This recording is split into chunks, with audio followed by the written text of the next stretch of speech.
अपनी आंखों को बंद करके मनन करो। खुदावन, आज जितना वचन मैं सुनूं, मैं उस पे फलों को लेके आऊं।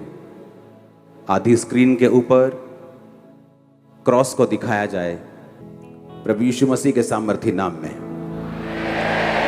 पहला पत्रस 4 उसकी 12 और 13 आयत में लिखा है, हे प्रियो, जो दुख रूपी अग्नि तुम्हारे सामने परखने के लिए तुम में भड़की है, इससे ये समझकर अचंभा ना करो कोई अनोखी बात तुम पर बीत रही है।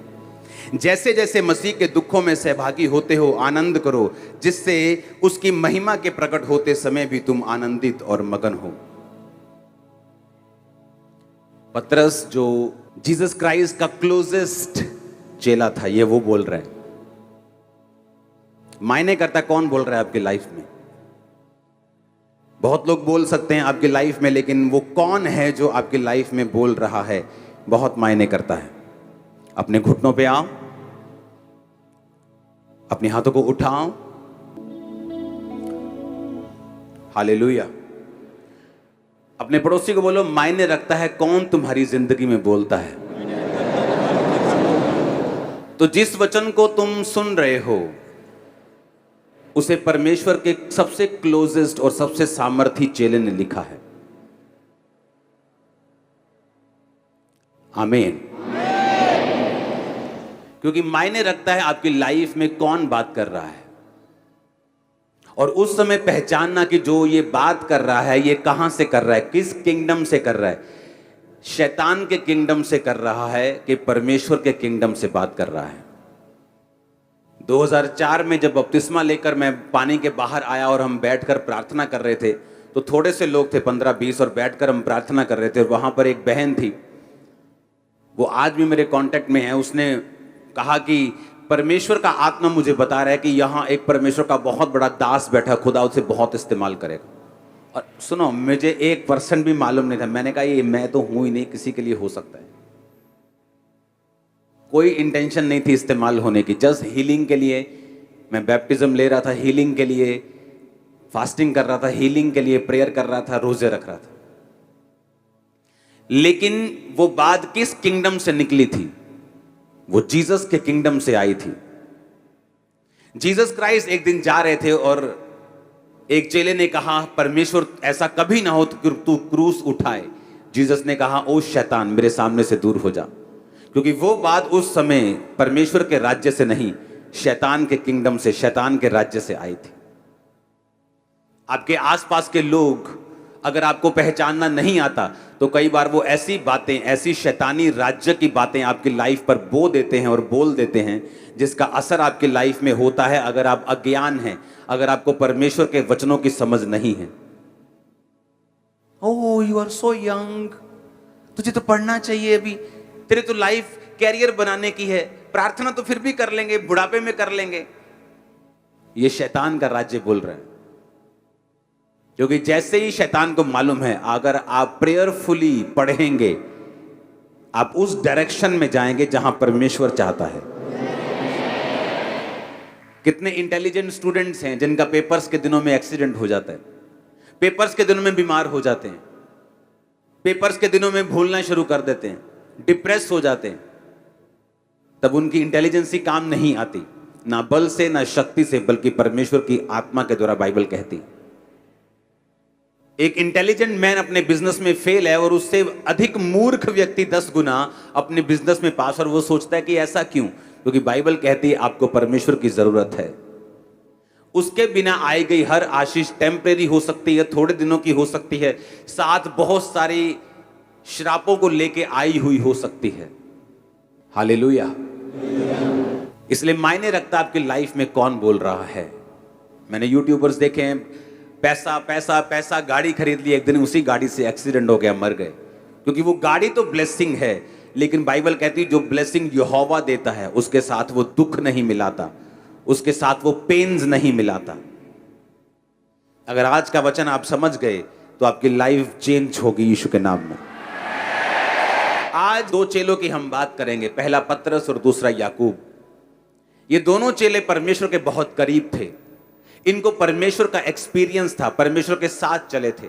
जब लंगड़े चलाने होते थे, जब तो चेले 12 होते थे। लेकिन जब मुर्दा को जिलाना होता था कई बार, जैसे 12 साल की लहू बहने वाली औरत को परमेश्वर ने चंगा किया, तो एक आराधनालय का सरदार यीशु मसीह के पास आके बोलता है कि परमेश्वर मेरी 12 साल की बेटी मरने पे है, आ और उसे चंगा कर, हाथ रख। और जीसस क्राइस्ट रास्ते में जा रहे थे तो किसी ने कहा तेरी बेटी मर गई है, अब गुरु को दुख ना दे। यीशु मसीह ने अनसुना करके उसके घर में गए, चेलों को बाहर छोड़ा, पतरस, याकूब और यूहन्ना को साथ लेकर और माता पिता को साथ लेकर उस लड़की को बोला, हे लड़की तलीता कुमी, यानी उठ। और बाइबल कहती वो उठ के बैठ गई। कौन थे वहां? पतरस, याकूब और यूहन्ना। आज हम 2 चेलों की बात करेंगे और इन 2 चेलों ने सेम चीज आपके लिए क्यों लिखी है, और परमेश्वर ने भी ये 2 बार बाइबल में क्यों होने दिया कि आपको सेम चीज 2, 3 बार, 4 बार परमेश्वर ने क्यों लिखी है? क्योंकि परमेश्वर एक खास मैसेज आपको देना चाहते हैं। और अगर ये खास मैसेज आप समझ गए, क्योंकि आपकी लाइफ इस पे निर्भर करती है, क्योंकि जब आप रास्तों में जाते हैं तो पुल आते हैं। आपके रास्ते 300 किलोमीटर चलने पर कोई पुल नहीं आया, इसका मतलब ये नहीं पुल आएगा नहीं, पुल आएगा। किसी का जल्दी, किसी का बाद में, किसी का बीच में, किसी का। तो परीक्षा आएगी, बाइबल कहती है। किसी की पहले होती है, किसी की बाद में होती है, किसी की बहुत ज्यादा होती है, किसी की पहले कम होती है। ये डिपेंड करता है, ये मायने ये तब रखता है कि परमेश्वर की प्लानिंग क्या है आपकी लाइफ में, वो कैसे चाहता है आपकी लाइफ में काम करना। ये इस चीज पर निर्भर करता है कि आपकी परीक्षा पहले होगी, बाद में होगी, कितनी होगी, कब होगी, कैसे होगी, ये कोई निर्धारित नहीं कर सकता परमेश्वर के अलावा। और 2 चेले, पहला पतरस 4 उसकी 12-13, पतरस कहता है जब दुख रूपी अग्नि तुम्हें परखने के लिए भड़की है, अचंभा ना करो कि अनोखी बात तुम में बीत रही है, जैसे मसीह के दुखों में सहभागी होते हो, आनंद करो। बोलो अपने पड़ोसी को आनंद करो। ऊंची आवाज में बोलो अपने पड़ोसी को आनंद करो। आपको मालूम है आनंद करने का मतलब क्या है? अपने पड़ोसी को बोलो आनंद करो। कौन कह रहा है आनंद करो? पतरस कह रहा है आनंद करो, कह रहा पार्टी करो, खुशी मनाओ, दुखी मत हो। और दूसरा चेला जो इसी की तरह सामर्थी था और परमेश्वर के सबसे करीब था, वो था याकूब 1 उसकी 2 से 10 में लिखा, हे भाइयों जब तुम नाना प्रकार की परीक्षाओं में पढ़ो तो इसको पूरे आनंद की बात समझो। ये भी कह रहा है आनंद की बात समझो, पतरस भी कह रहा है आनंद की बात समझो। यानी जब तुम्हें कोई परीक्षा पड़ जाए, वो परीक्षा क्या हो सकती है मैं नहीं जानता। मेरी लाइफ में कुछ और थी, वो बीमारियां थी, वो अटैक थे, वो डिप्रेशन था, वो विरोध था, वो कई तरह की चीजें थी। मेरी कॉलिंग बड़ी थी, परीक्षाएं बड़ी थी।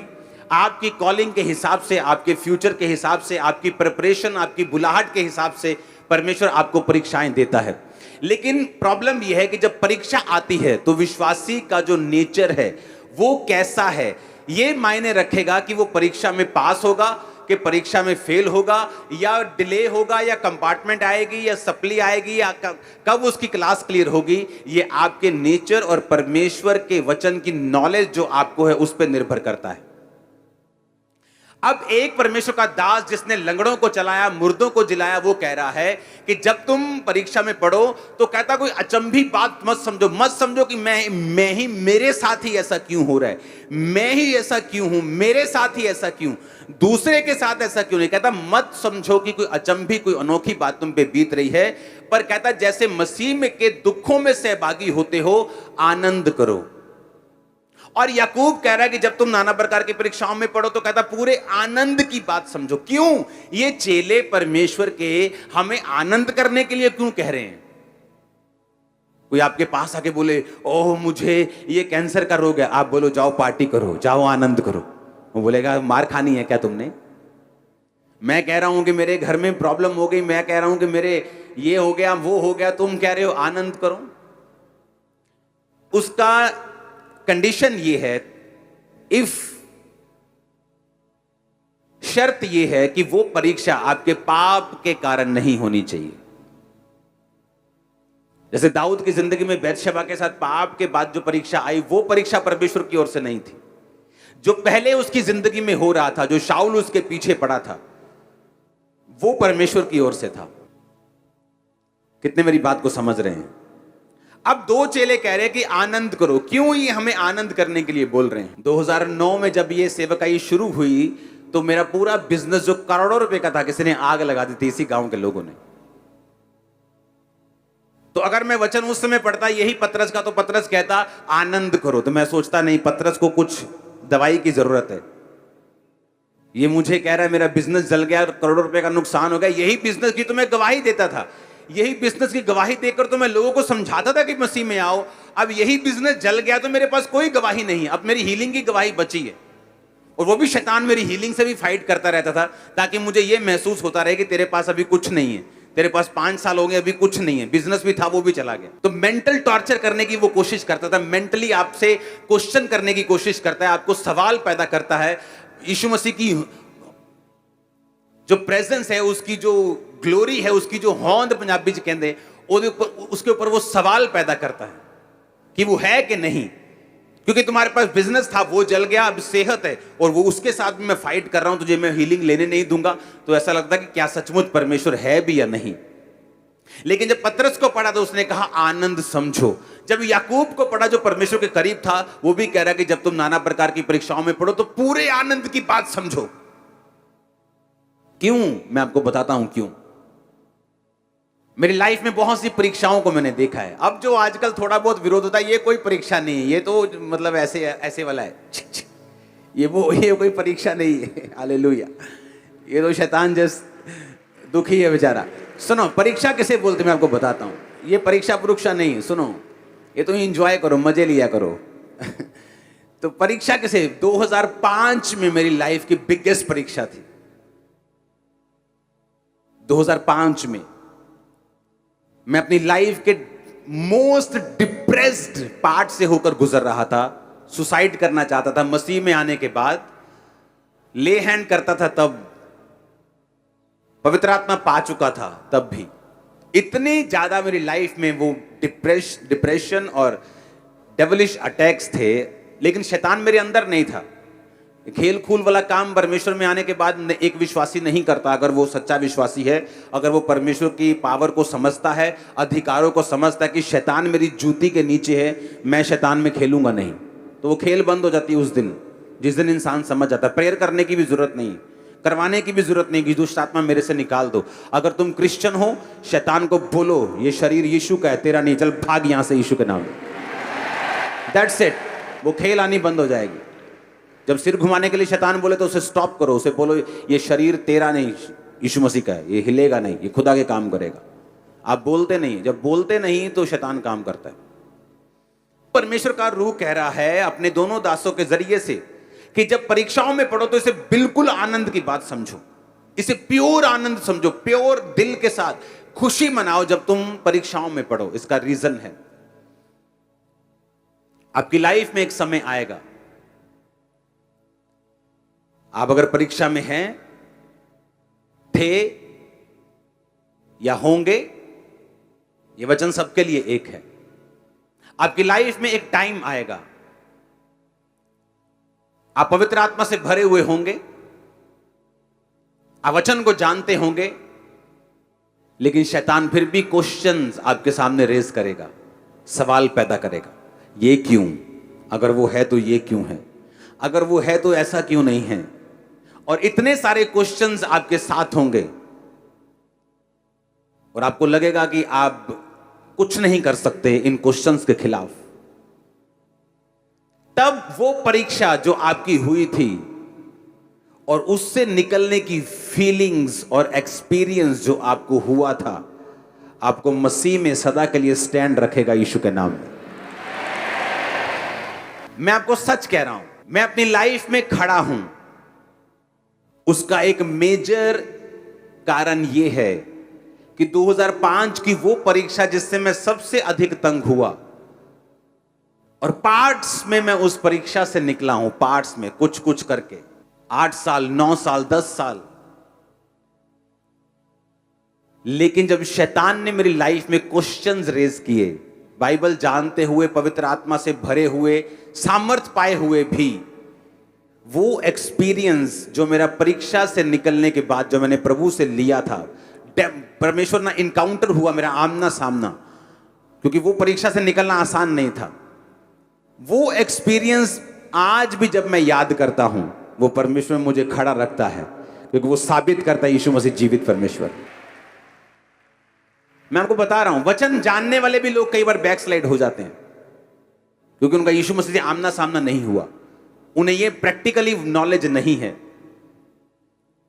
आप जानते हैं पतरस वचन जानता था, यीशु मसीह को जानता था। जब यीशु मसीह मर गए तो फिर मछलियां पकड़ने के लिए चला गया था, अपना काम धंधा पकड़ने के लिए चला गया था, बैकस्लाइड हो गया था, और जीसस क्राइस्ट फिर उसके पास गए, इनकाउंटर हुआ। इनकाउंटर होना, आमना सामना होना, एक्सपीरियंस होना, जो वचन फिर आपने सुना होता है वो लगता है फिर कि ये सच्चा है। आपको समझ आनी चाहिए मैं क्या कह रहा हूं। बिना परीक्षाओं से निकले आपको ये वचन भी सच्चा नहीं लगेगा, मैं आपको बता रहा हूं।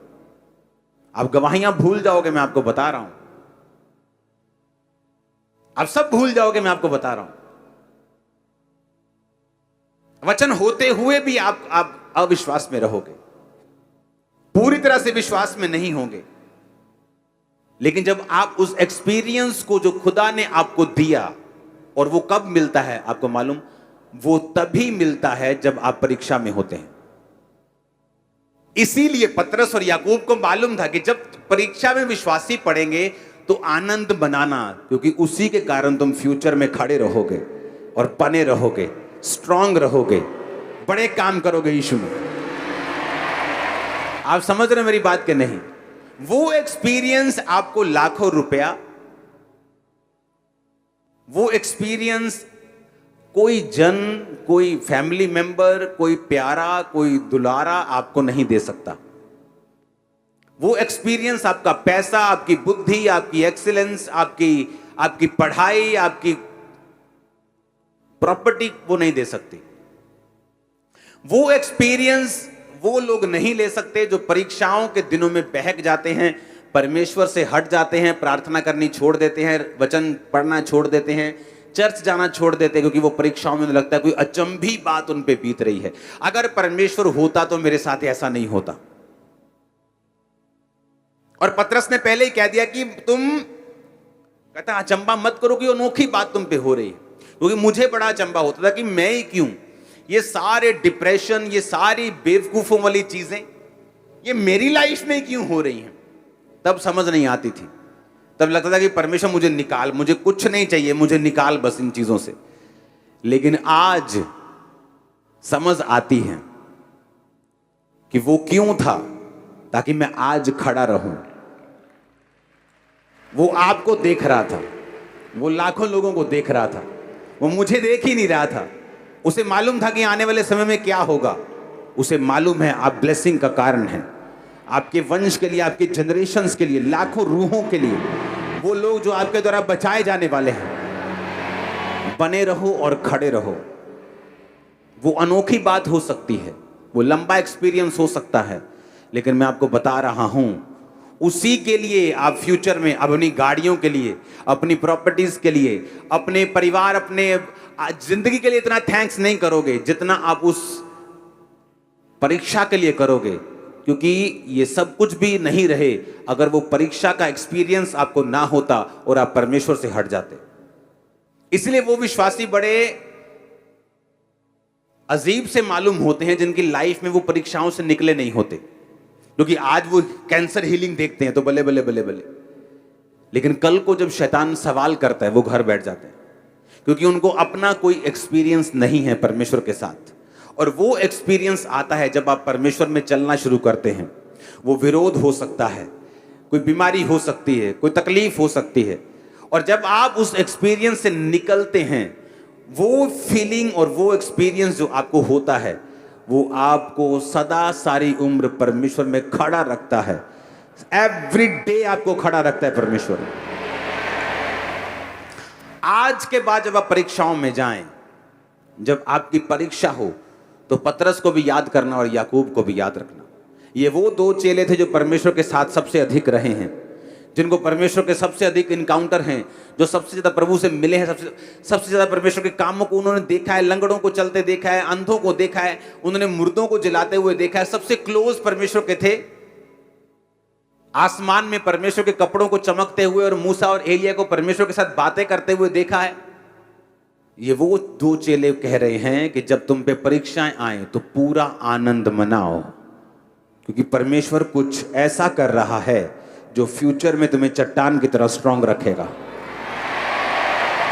तुम हट जाओ तो परमेश्वर तुम्हारे पीछे भागने वाला नहीं,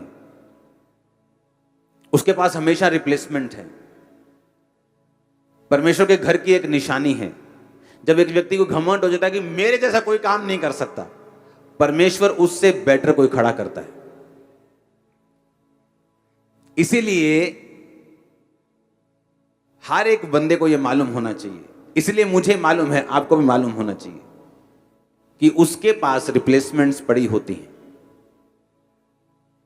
जब लगता है कि मेरे जैसा ये काम मैं चला जाऊंगा तो देखना क्या होता है, और जब वो व्यक्ति देखता है कि मैं चला गया, मुझसे कोई बेटर उस स्थान पे खड़ा है, क्योंकि परमेश्वर के पास रिप्लेसमेंट्स हैं। आप नहीं करेंगे, कोई और करेगा। दाऊद के बड़े भाई के ऊपर कॉलिंग थी, दाऊद के ऊपर नहीं थी। वो फेल हो गया, छोटे पे आ गई, वो फेल हो गया, छोटे पे आ गई, वो फेल हो गया, छोटे पे, सब फेल हो गए, दाऊद पे आ गई। दाऊद पास था क्योंकि वो परमेश्वर के नाम में, उसकी परीक्षाओं के दिनों में भी परमेश्वर के साथ जुड़ा रहता था। आमीन। मैंने लोगों को देखा है, मैंने आपको स्टोरी बताई, बहुत सारी स्टोरीज है मेरे पास। लोग नहीं समझ पाते परीक्षाओं में उनको क्या करना है, परमेश्वर में आगे जाना है कि पीछे जाना है। एक लड़की की हमेशा शिकायत रहती थी अपने मम्मी से कि तू मुझे कम प्यार करती है, मेरी बहन को ज्यादा करती है। हमेशा उसी की यही शिकायत रहती थी, और उसने आके बोलना कि मेरी मम्मी मुझसे, मैंने कहा तेरी मम्मी का प्यार तुझे नहीं चाहिए, तुझे परमेश्वर के करीब जाना है। खुदाबंद की प्लानिंग तेरी लाइफ में अलग है, तो प्रभु के करीब हो। खुदाबंद कई बार दुनिया से आपको रिजेक्शन देता है ताकि आप परमेश्वर के करीब हो सके। अगर तुम नहीं समझोगे तो फिर शैतान तुम्हें अपनी ओर ले जाएगा। बुलाहट छोड़ दी, भाग के शादी कर ली, सेवा से सदा के लिए दूर, वो लाइफ कभी वापस नहीं आई। मेरी लाइफ में मैं और मेरे भाई ने इकट्ठे बपतिस्मा लिया था, लेकिन मेरा भाई मेरे मम्मी और पापा से ज्यादा अटैच था और मैं कम अटैच था। वो छोटा ही रहा, मतलब वो 25 का था तब भी छोटा ही था, वो 15 का था तब भी छोटा था, तो मैं बड़ा ही था। लेकिन एक कारण था, जब बपतिस्मा लेने के बाद मेरी फैमिली में तगड़ा विरोध शुरू हुआ, तो उस विरोध के प्रेशर में आके मेरा भाई बैकस्लाइड हो गया और मैं आगे चला गया, क्योंकि मैं अटैच नहीं था इतना इमोशनली। अगर होता तो क्या होता आपको मालूम होता। तो कई बार परमेश्वर, आपको मालूम नहीं आपकी लाइफ में जो हो रहा है वो क्यों हो रहा है, उसका आने वाले समय में परमेश्वर उसकी उन चीजों को जाहिर करता है कि ऐसा क्यों हो रहा था। तुम्हें सिर्फ खड़े रहना और बने रहना। मैं खड़ा रहा, बना रहा। आई थिंक 2009 में, आई थिंक, हाँ 2004 में मैंने बैप्टिज्म लिया, तो 2005 से इमेजिन कर लो वो बैकस्लाइड था। 5 निकल गया, 6 निकल गया, 7 निकल गया, 8 निकल गया, 9, 10, फिर वो वापस आया। उसकी वाइफ ने मुझसे बपतिस्मा लिया, मेरी मदर ने फिर मुझसे बपतिस्मा लिया, मेरे फादर ने फिर मुझसे बपतिस्मा लिया। अब हम अटैच हैं क्योंकि वो समय निकल गया, वो परीक्षा का टाइम निकल गया। अब कोई चक्कर नहीं है ऐसा। अब शायद मैं ज्यादा अटैच हूंगा, लेकिन कारण मैं आपको बता रहा हूं। रीजन ये था कि परमेश्वर का एक प्लान था। तो कहता अचंभी चीजों को मत लो कि कुछ अचंबा तुम्हारे साथ हो रहा है, क्योंकि परमेश्वर कुछ माइक्रो चीजें तुम्हारी लाइफ में कर रहा है। तुम्हारी सोच के ऊपर वो काम कर रहा है, तुम्हारे सराउंडिंग में जो हैं उनके लिए वो तुम्हारी लाइफ में काम कर रहा है। कई बार आपका दोस्त आपको रिजेक्ट कर देगा, आप बोलोगे यार मैंने क्या किया है, ये मुझसे ज्यादा 10 गुना नीचे, ये मूर्ख व्यक्ति इसका दोस्त है, इसके साथ ये बनती है, मेरे साथ क्यों नहीं बन रही इसकी। परमेश्वर नहीं चाहता, वो आपको अलग रखना चाहता है। पर आप शक कर रहे हो कि मैं अच्छा हूं कि नहीं। You are the best. आमीन। आप बेस्ट हो, क्योंकि परमेश्वर कुछ, सुनो, अगर आप बच्चों वाले हैं या आप माता पिता हैं तो आप समझेंगे। आप अपने बच्चे की हर चीज को नोटिस करते हो, किसके साथ बात करता है, क्या खेलता है, क्या बोलता है, क्या खाता है, क्या पहनता है, कैसे सोता है। आप हर चीज में निगाह रखना चाहते हो कि आपको नहीं चाहिए कि कुछ गड़बड़ हो जाए। परमेश्वर, आपको लगता है कि परमेश्वर को सिर्फ प्रार्थना बाइबल से मतलब है, बस प्रार्थना करी, बाइबल पढ़ी, चर्च गए, टाइट दिया, परमेश्वर को। और परमेश्वर नहीं, परमेश्वर आप सोचते कैसा है, आप जाते कैसा है, गाड़ी क्या, उसको हर चीज से मतलब है। और वो आपकी लाइफ में बिल्कुल बारीकी से काम करता है। अगर आप ध्यान से देखें तो बस इतना रहम कर देना कि तुम बने रहना परमेश्वर में। पाप में रह के जो परीक्षाएं आएंगी वो तुम्हें कम करने के लिए होंगी, पवित्रताई में रहकर जो परीक्षाएं आएंगी वो तुम्हें बढ़ाने के लिए होंगी। बस ये एक फर्क तुम अपने आप तय कर लेना, क्योंकि पंगा लिया है शैतान के साथ, जप्फी पाई है तो परीक्षा आई है, कि शैतान को थप्पड़ मारा है तो परीक्षा आई, कि प्रभु के साथ जप्फी डली है तो परीक्षा आई। अगर तो शैतान के साथ जप्फी डली है तो परीक्षा आई है, तो फिर वो घटाने के लिए है। अगर प्रभु के साथ हक किया है तो परीक्षा आई, वो तुम्हें बढ़ाने के लिए है। तो परमेश्वर माइक्रो मैनेजिंग आपकी लाइफ में करता है, छोटी छोटी चीजों पर प्रभु काम करता है। आपको फ्रस्ट्रेशन हो सकती है, कई बार आपको खिजाहट आ सकती है, आपको अजीब लग सकता है, लेकिन परमेश्वर आने वाले समय को देख रहा है। मेरा विश्वास है कि अब परीक्षाओं में आप आनंद को मनाएंगे, आप उसमें खड़े रहेंगे, विश्वास के साथ अड़े रहेंगे। आमीन ऊंचा तो ये बरकत आपकी है।